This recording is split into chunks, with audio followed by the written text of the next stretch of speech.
모두의 친환경 오렌지 트레비 오카 리뷰의 김한용입니다. 오늘 만나볼 차는 정말 많이 기다렸습니다. LPG 차의 끝판왕이라고 할 수 있는 정말 많은 사람들이 선호하는 LPG 차라면 당연히 가장 먼저 떠올리는 차, 기아 스포티지입니다. 스포티지라고 하면 사실 가솔린 차 위주로 생각하는 분들 많을 텐데요. 사실은 이 차가 우리나라에서 선택할 수 있는 LPG SUV 중에서는 거의 탑2라고 할 수 있어요. 아마도 가장 많은 사람들이 LPG SUV 하면 떠올리는 자동차 QM6와 기아 스포티지가 될 텐데, 그런데 요즘 들어서 스포티지 인기가 상당히 높아지고 있다고 합니다. 어떤 점에서 그렇게 인기가 높아지고 있는지 끝까지 함께 살펴보시죠.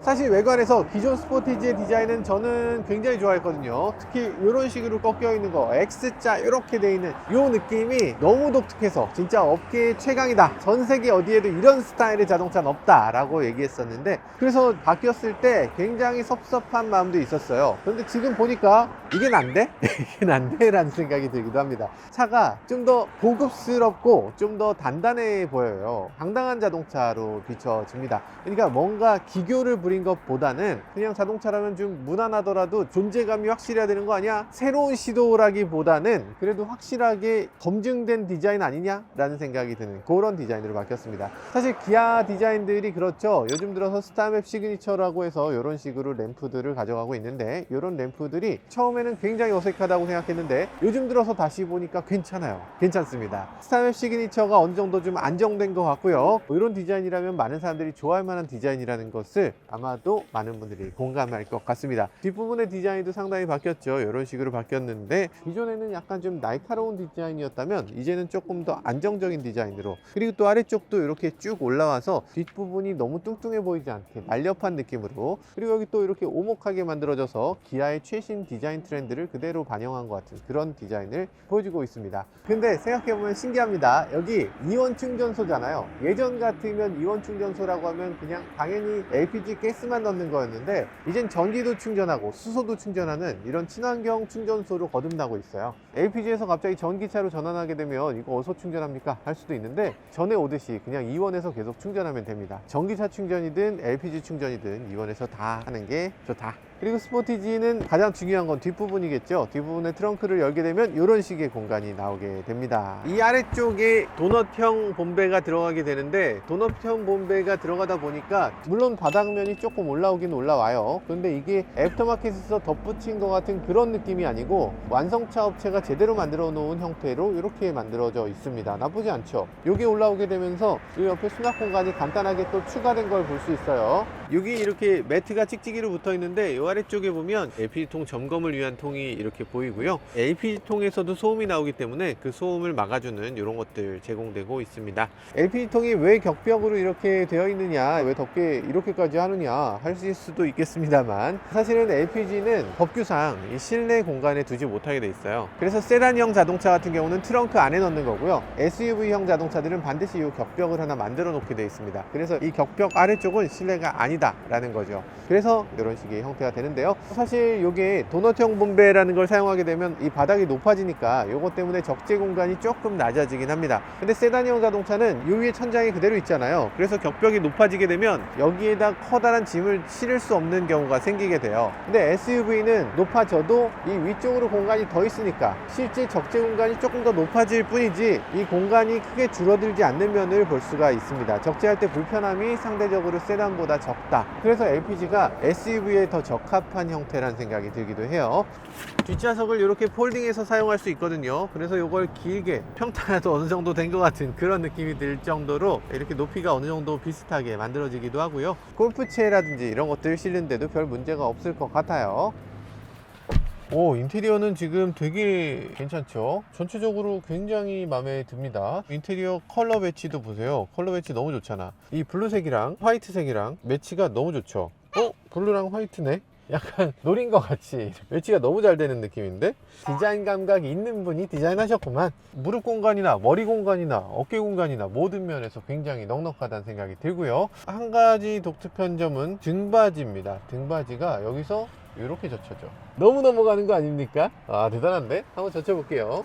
이렇게 넘어간다. 그냥 누워서 가네. 마음에 드는 뒷좌석이에요. 그런데 여기 보면은 이런 식으로 지퍼가 하나 있어요. 여기다가 자잘한 것들을 넣을 수 있게 되어 있는 거겠죠. 그런데 자잘한 거 뭘 넣을 건데 지퍼가 필요할까? 보통 이제 지퍼라는 건 뭐예요? 여기서 쏟아지지 않도록 하는 그런 장치일 텐데 여기다 넣어도 안 쏟아지잖아요. 차가 뒤집히는 걸 걱정해서 이렇게 지퍼를 만들었을까요? 여기 뭐 디자인상으로 예쁜 건가 봐요. 저는 디자인에 대해서 잘 모르겠습니다. 그리고 여기 보면 이런 식으로 고리를 걸 수 있도록 되어 있는데요. 이 고리는 가방을 걸기 위한 고리로 만들어진 것 같습니다. 그런데 가방을 여기다 걸기에는 이 가장자리가 좀 날카로워요. 이 부분을 조금 더 날카롭지 않게 처리를 해서 실제 가방을 걸 수 있게끔 해주면 좋을 것 같습니다. 예를 들어서 매는 배낭 같은 거, 배낭 같은 건 여기 걸 수가 없어요. 왜냐하면 너무 얇잖아. 그래서 배낭 같은 걸 걸기 위한 고리가 아니고 종이 가방이나 아니면 비닐 가방을 걸게 돼 있는데 이런 식으로 만약에 여기 비닐 같은 걸 걸게 되면 이 비닐 같은 게 이렇게 끊어지잖아요. 이게 끊어질 수 있는 그 날카로움이 있어서 이건 조금 더 부드럽게 만들어 줄 필요가 있다. 아, 준중형 치고 무릎 공간이 너무 넓다? 사실 그렇긴 합니다. 이게 이렇게까지 클 필요가 있나 싶은 생각이 들 정도로 커요. 아마 유럽에서는 이걸 받아들이지 못하는 것 같습니다. 유럽에서는 이 공간을 왜 비워놓는 거야? 이렇게 앉으면 되잖아 라고 생각하는 것 같습니다. 그래서 유럽에는 스포티지 숏 휠베이스라고 해서 작은 스포티지가 나가고요. 우리나라와 미국은 롱 휠베이스라고 해서 긴 스포티지가 판매되게 됩니다. 그래서 지금 이런 식으로 넉넉한 공간을 자랑하는데요. 물론 뒷좌석에서 이런 식으로 앉게 되면 너무 여유 있지만 앞좌석에 앉은 사람이 뒤로 많이 물러나 있는 경우에는 무릎 공간이 딱 맞다 라고 하시는 분들도 계실 것 같아요. 어쨌든 뒷좌석이 좁다고 생각하는 분은 한 분도 안 계실 것 같습니다. 너무 넉넉하고 등받이 잘 기울어져 있고 이런 것들 굉장히 편안하다 라고 생각하실 것 같아요. 뒷좌석은 이 정도 살펴보고 앞좌석으로 넘어가서 주행을 하면서 조금 더 살펴보도록 하겠습니다. 요즘 들어 고유가 시대다 보니까 LPG에 대한 관심도 높아지고 있는데요. LPG를 선택할 수 있는 선택의 폭은 그다지 넓지 않습니다. LPG 살래 라고 하면 살 수 있는 차가 뭐가 있나? 거의 없어요. 그 중에 하나가 QM6. 선택의 여지가 너무 부족하다 싶은데 그래도 스포티지 정도 되면 괜찮다 이런 생각이 들어요. 자, 스포티지에서 시동 거는 걸 다시 한번 보여드릴게요. 이 상태에서 시동 걸 때 이렇게 걸려요. 신기하죠? 한 번에 탁 걸립니다. 물론 냉간시에 시동 걸 때에는 조금 한 0.1초 정도 딜레이가 있는데 시동이 지나치게 거칠거나 늦거나 이렇지 않고 훌륭하게 시동이 잘 걸리는 걸 확인할 수 있습니다. 그리고 기본적으로 엔진이 1.6L 엔진이 아니라 2.0L 엔진이 들어있습니다. 2.0L 엔진이 1.6L 터보에 비해서 그렇게까지 뭐 좋을 게 뭐가 있겠어요. 그리고 1.6L 터보가 심지어 출력도 더 높은데도 불구하고 주행 사운드는 2.0이 오히려 낫네 라는 생각이 들어요. 저는 2.0L 가솔린은 타본 적이 없고 1.6L 가솔린 그리고 지금 2.0L LPG를 비교해서 타고 있는데 2.0L LPG가 사운드가 훨씬 좋은데요. 굉장히 듣기 좋은 사운드가 납니다. 자연흡기가 역시 답인가 하는 생각이 들기도 하고 어저께 사실 저는 2.5L 터보 차를 시승하고 왔는데 최신 엔진보다 오히려 사운드가 좋다는 게 의외다. RPM을 어지간히 높여도 그렇게까지 거슬리지 않는 사운드가 나는 걸 볼 수 있습니다. 그러니까 2.5L 가솔린이 요즘 현대기아의 주력이라고 할 수 있는데 그 2.5L 가솔린 터보는 엔진을 쥐어짜는 것 같아요. 이대로 계속 달리면 안 될 것 같은 느낌이 드는 그런 사운드를 낸다면 2.0L LPG는 안정된 엔진이라는 생각이 들어요. 뭔가 노련하달까? 지금 이게 굉장히 좋다기보다 인간적으로 이 정도 사운드는 놔줘야 되지 않나 하는 생각이 듭니다. LPG 엔진은 택시에 사용되는 엔진 아닙니까? 라면서 좀 낮춰볼 수도 있겠지만 사실은 그 점이 장점이기도 합니다. 그만큼 내구성 테스트를 확실하게 거친 엔진이라고 할 수 있는 거죠. 그래서 지금 2.0L LPG에 대해서는 현대기아가 정말 노하우가 어마어마하게 쌓였고 그리고 내구성 한 100만 킬로 정도 타는 엔진이 그냥 수두룩합니다. 그만큼 LPG 연료가 더 청정 연료기도 하고 그리고 LPG 엔진 기술도 그만큼 많이 쌓여 있다고 봐야 되겠죠. 터보차저라든지 이런 것들이 없기 때문에 고장날 여지도 훨씬 적기도 하고요. 그래서 아마도 가장 오래 탈 수 있는 엔진, 가장 신뢰도 높은 엔진을 하나만 꼽아라 라고 하면 저라면 당연히 LPG 엔진이 가장 신뢰도가 높다고 얘기할 수 있을 것 같습니다. 기아가 투스포크 휠을 적극적으로 쓰면서 좋은 점을 많이 살렸지만 그 부분에서 조금 아쉽다고 생각되는 부분이 있어요. 그러니까 투스포크 휠을 넣었을 때 이 투스포크의 이미지를 같이 끌어올려야 되는데 기아가 그렇게 하지는 못했습니다. 이 스티어링 휠의 이미지가 그렇게 고급차에 들어가는 것 같이 느껴지지 않고 되게 막 멋있는 것도 아니고 어쨌든 디자인은 개인 취향이니까 여러분들이 좋다면 좋은 거죠. 마음에 드세요? 댓글로 남겨주시면 좋겠습니다. 드라이브 모드 위치는 마음에 든다. 그렇죠. 드라이브 모드는 스티어링 휠에 있는 게 운전하면서 하니까 괜찮아요. 근데 터레인 모드는 여기 있으면 좀 이상해. 드라이브 모드는 주행하면서 레이스 환경이라든지 고속도로를 가든지 이런 상황에서 드라이브 모드를 바꿀 가능성이 있어요. 그죠? 근데 터레인 모드는 이렇게 주행하면서 바꾸는 게 아닙니다. 터레인 모드는 이렇게 주행하면서 바꾸는 거예요. 그렇기 때문에 이렇게 주행했을 때 이 상황에서 어디 있어?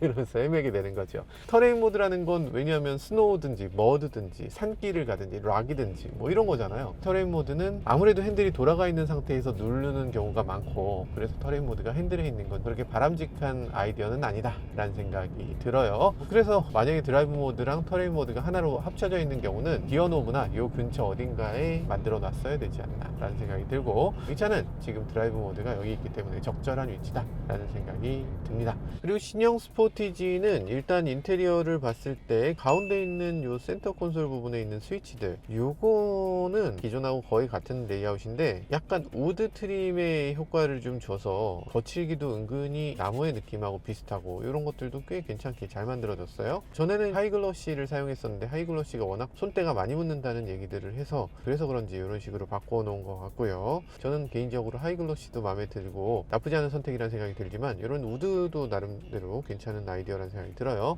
자, 엔진을 한번 들어보겠습니다. 괜찮아요. 이 차는 지금 149마력을 내는데 149마력 엔진이라고 느껴지지 않습니다. 우리가 흔히 150마력도 안 되는 엔진으로 어떻게 차가 잘 가속되겠냐 라고 생각할 수 있는데 의외로 괜찮습니다. 그러니까 우리가 차의 가속력이 부족하다고 느끼는 건 실제로 가속력이 부족한 경우도 있지만 대부분의 경우는 정말로 가속력이 부족한 게 아니라 엔진에서 사운드가 지나치게 커지는 걸 싫어하는 거예요. 그래서 6000rpm 정도 됐을 때 엔진이 터지는 것 같은 소리가 나는 차들, 그러면 힘이 너무 부족해서 차가 너무 안 나가 이런 얘기를 하지만 이 정도 사운드라면 출력이 조금 딸리더라도 용납이 되는 것 같습니다. 신형 스포티지 되게 좋다. 일단 엔진이 매끄럽고요. 핸들링이라든지 가속감이라든지 밀고 나가는 느낌, 감속되는 느낌, 이 모든 것들의 밸런스가 너무 좋아요. 승차감도 꽤 매끄럽고요. 왜 스포티지가 잘 팔리나 라고 생각한다면 한번 타보면 압니다. 그냥 느낄 수밖에 없어요. 특별히 엄청난 건 아닌데 근데 그냥 모든 면에서 준수하다 이런 생각이 들어요. 달릴 때는 또 달리는 느낌, 부드럽게 주행할 때는 또 부드럽게 주행하는 느낌, 이런 점에서 너무나 만족스럽고 아쉬운 점이 있다면 기어가 지금 6단 자동 변속기가 들어갑니다. 페이스리프트 스포티지는 8단 자동 변속기가 들어가거든요. 근데 지금 6단 자동 변속기를 넣어주는 거, 아니 LPG라고 해도 8단 똑같이 넣어주지 굳이 나눠서 두 개의 변속기를 운영하는지 모르겠어요. 조금 아쉽다는 생각이 들고요. 그래도 다행인 것은 DCT가 아니어서, 기존 DCT가 불만이 많이 있었던 것 같고 초기엔 괜찮은데 오랫동안 사용했을 때 점점점 울컥거림이 심해지는 경향이 있다고 하더라고요. 저는 뭐 오래된 차를 타본 적이 없으니까 정확하게 모르겠지만 소비자들 중에서 그런 얘기를 하시는 분들이 많아서 그런 문제는 이 차에는 발생하지 않는다 라는 생각이 들고요. 지금 페이스리프트 되면서 상당히 많은 부분이 달라졌다고 느껴지는데요. 실제로 바뀐 부분은 그렇게 크지 않아요. 뭐 예를 들어서 이 송풍구가 전엔 여기 있었잖아요. 과격하고 스포티지만의 독특한 디자인이었던 거, 그거 사라지고 이렇게 일자로 바뀌게 됐습니다. 일자로 바뀌면서 개성은 좀 사라진 느낌이 있고요. 뭐 그래서 나쁘냐면 나쁘진 않아요. 뭐 나름대로 괜찮은 디자인입니다. 사실 뭐 이런 것들 그대로잖아요. 다 그대로인데 더 큰 변화는 뭐니 해도 디스플레이입니다. 디스플레이 크기가 훨씬 더 커지게 됐고요. 그리고 이 안에 들어가는 컨텐츠도 많이 바뀌었습니다. OW라고 하던 기존에 있던 현대기아의 내비게이션과 센터 디스플레이 이런 걸 사용하고 있다가 이제 CCNC로 바뀌게 됐어요. CCNC로 바뀌면은 뭐 이런 디스플레이 이미지라든지 그래픽이라든지 이런 것들이 업그레이드 되는 거 물론이고요. 이제는 이런 식으로 다양한 것들을 작동시킬 수 있게 되는데요. 재성 PD 한번 진이를 실행시켜 주시죠. 진이면은 음악이 있으니까. 엔터테인먼트가 뭔지도 모르겠는데 뭔지를 알려주고서 주차 상태에서 낸다고 해야지. 안 되죠? 네, 안 됩니다. 결국엔 못했어. 여기 여러 가지 기능들이 있는데 게스트 모드에선 들어가 볼 수도 없어. 뭐가 있는지는 알아야지 게스트에서 뭐 등록을 하든가 말든가 하죠. 게스트 모드에서는 이걸 사용할 수 없도록 하는 이유를 정확하게 모르겠는데 아마도 초기 의도는 그런 거였을 것 같아요. 그러니까 결국에는 이걸 사용하게 되면 이 차에 있는 LTE망을 이용하게 되니까 게스트가 감히 어디 LTE망을 이용하려고 해? 이렇게 제한하고 있는 것 같습니다. 그런데 제가 생각하는 게스트는 사실상 게스트가 아니에요. 자동차에 탔는데 어떻게 게스트일 수가 있어. 키를 열고 그 안에 들어왔으면 주인이거나 주인에 준하는 사람이지 어떻게 게스트입니까? 그럼에도 어르신분들이나 이런 분들은 누구나 게스트로 로그인합니다. 심지어는 우리 회사 차도 레이가 있는데 레이도 게스트로 로그인돼 있더라고요. 그래서 많은 사람들이 그냥 게스트 로그인 상태로 차를 운행하는데 그런 오너들이 지금 자동차에 어쩌면 가장 중요한 기능일지도 모르는 그런 스트리밍이라든지 오디오라든지 게임이라든지 그런 것들을 작동시킬 수 없게 된다는 점에서 저는 당연히 게스트 로그인에서도 이런 것들을 경험해 볼 수 있도록 해야 된다는 생각이고요. 그리고 두 번째는 시승차에 반드시 로그인이 돼서 와야 된다. 이게 로그인이 안 돼 있으면 시승차의 정말 중대한 기능을 시승에서 체험하지 못하게 되니까 그래서 이런 것들이 해결이 됐으면 좋겠다는 생각이 들어요. 그리고 지금 저희가 빌린 이 차는 시승차로 가져온 게 아니고 실제로 운행하시는 차입니다. 무려 5,400km를 운행했어요. 5,400km나 운행하셨는데 근데 프로필을 보면 사용자가 없습니다. 기아 커넥트를 아예 시작도 안 했습니다. 그래서 기능은 만들어 놓고 이걸 쓰는 사람이 없는 거예요. 이게 어떻게 된 건가? 영업사원분들 월급 받고 뭐 합니까? 영업사원 입장에서 뭔가 기본적인 것들은 해줘야 되잖아. 최소한 차를 인도할 때 이 차에 어떤 기능이 어떻습니다 라고 얘기는 해줘야 되잖아요. 이런 거 등록은 해줘야지. 기아 커넥트에 가족이 된 걸 환영을 처음에 영업사원이 해주셔야지. 5,400km 타는 동안에 이 차가 한 번도 기아 커넥트를 사용하지 않았다는 게 이게 말이 됩니까? 진짜 말이 안 되는 상황이다 라는 생각이 드신다는 분들이 많더라고요. 저는 잘 모르겠는데 제가 그러는 건 아니고요. 네, 여기 아래쪽에 여기 램프가 하나 더 있어요. 이 램프는 맵 램프 아닌 룸 램프를 따로 가지고 있습니다. 이런 것들 바람직하죠.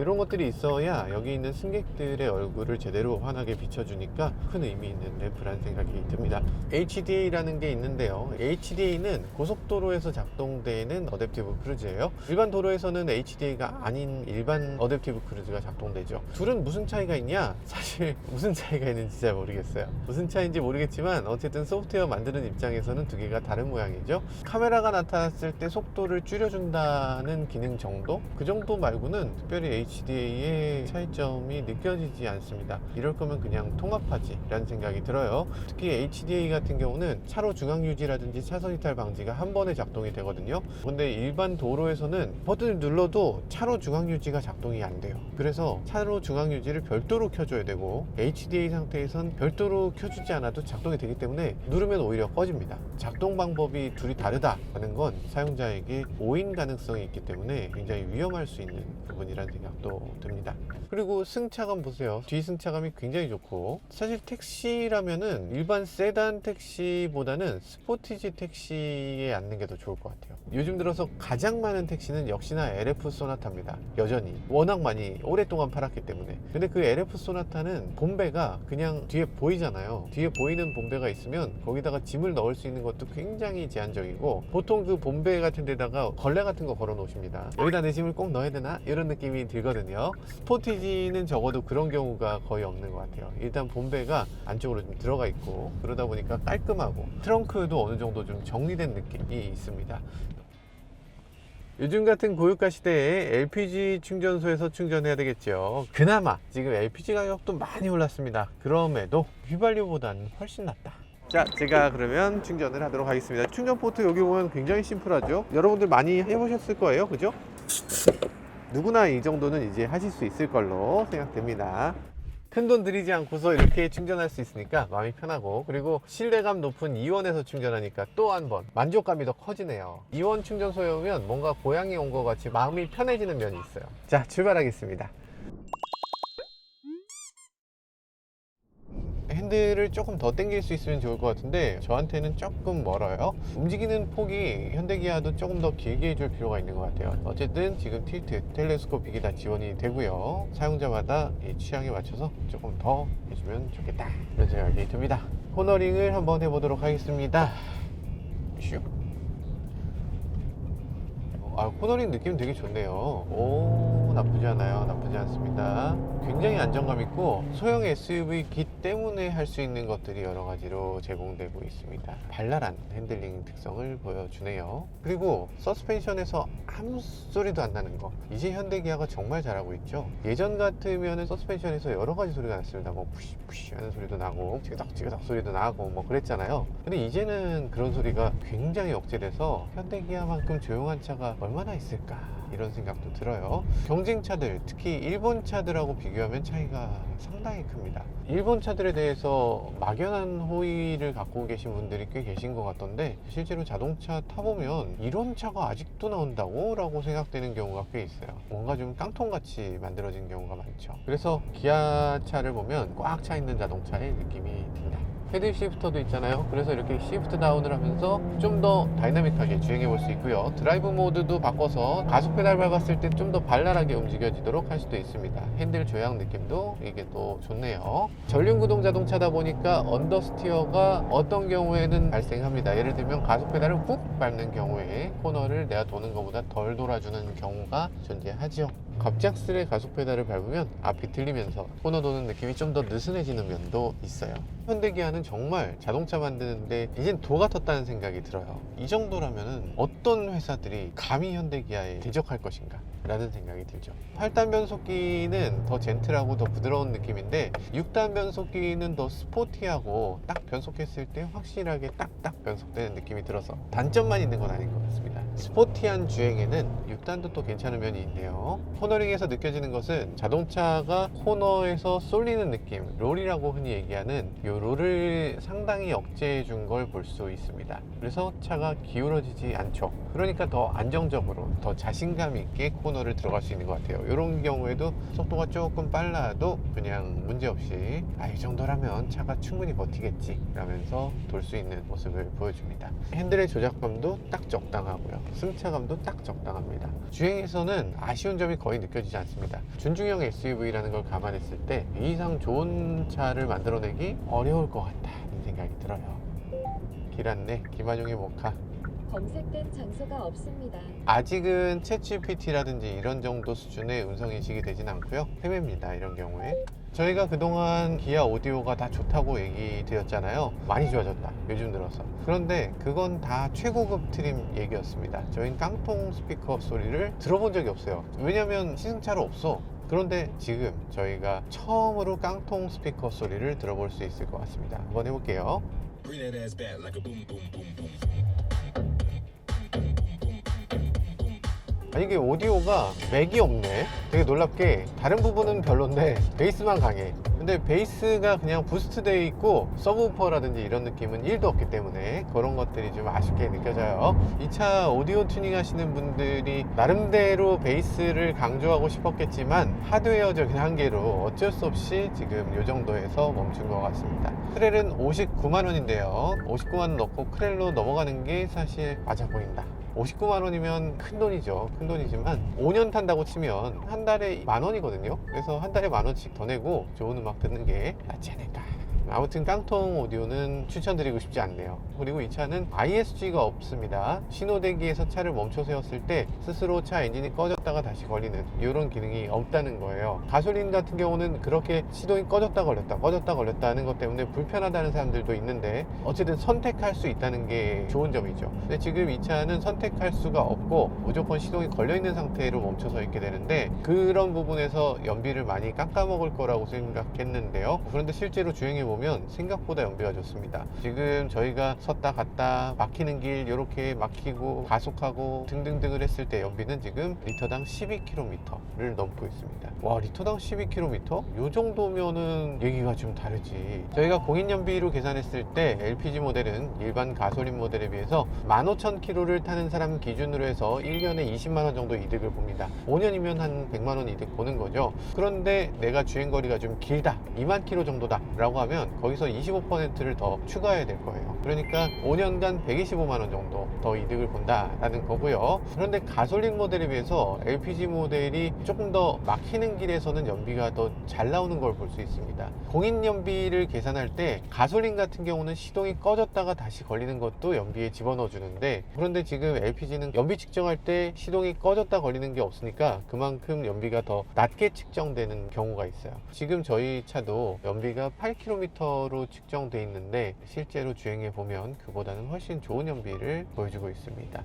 연비가 8에서 12면 40%가 넘거든요. 그러니까 5년간 175만 원의 이득을 볼 수 있게 됩니다. 단순 계산으로 그렇다는 거고요. 그런데 그걸 그냥 1대1로 비교할 수는 없는 게 LPG 같은 경우는 차값이 조금 비쌉니다. 일반 가솔린 모델에 비해서 60만 원 정도 더 비싼데 실제 운행하는 비용은 조금 더 싸니까. 그리고 지금 친환경 인증도 받은 자동차이기 때문에 세금에서 혜택, 그리고 주차장에서 혜택을 받기 때문에 이런 것들도 감안했을 때 이 LPG가 여전히 운행 비용에서 더 경제적이라는 걸 알 수가 있습니다.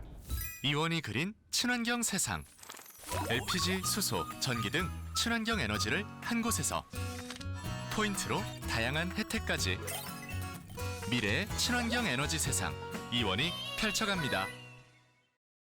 네, 지금까지 기아 스포티지를 간단히 시승해 봤는데요. 역시나 LPG 모델의 최고봉답게 훌륭한 자동차였습니다. LPG라면 어떤 거를 선택해야 되나 많이들 고민했는데 이 차를 보고 나면 어머, 이건 사야 돼 라고 얘기할 정도로 정말 모든 사람들이 좋아할 만한 다양한 요소들을 두루두루 갖추고 있는 자동차라는 생각이 들었습니다. 그럼에도 한 가지 아쉬운 점이 있었는데요. 엔진 출력이 이거보다 조금만 더 높았으면 좋겠다. 물론 아쉬운 정도는 아니었지만 출력이 더 높았다면 차급을 하나 더 올릴 수 있을 정도로 그만큼 이 차의 여러 가지 요소들이 좋은 느낌을 줬습니다. 생각해보면 그렇습니다. 기아, 현대 모두가 지금 LPDI 엔진을 포터 봉고에 넣고 있거든요. 그런 것들 생각해보면 이 차에도 LPDI 엔진을 넣어서 더욱더 출력을 향상시키면, 그래서 더 많은 사람들이 즐겁게 탈 수 있는 자동차로 만들어준다면 아마도 이 LPG 엔진을 좋아하는 많은 사람들, 이 스포티지 LPG에 관심을 가져주는 수많은 사람들에게 더욱더 좋은 선물이 되지 않을까 하는 기대도 해보게 됐습니다. 지금까지 저는 모두의 친환경 오렌지 텔레비 오카 리뷰의 김한용이었습니다. 감사합니다.